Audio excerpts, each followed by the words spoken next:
Wow! Ayan o, may buko pa sa loob.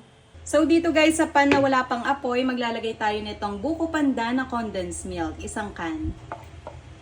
Isang can din ng evaporated milk. 2 cups din ng water. Maglalagay din tayo nitong fresh na buko, mga 1½ cup to.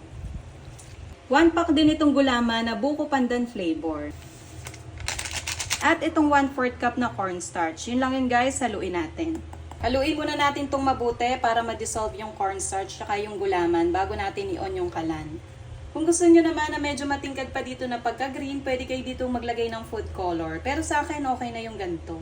Ayan, wala na siyang buo-buo na cornstarch at yung gulaman. Pwede na natin i-on yung kalan. Sasalang pala natin to guys sa low heat to medium heat lang. Tapos ganyan, halo lang ng halo hanggang manghawit kayo. Hanggang sa kumulo guys, tapos pwede na natin tong patayin.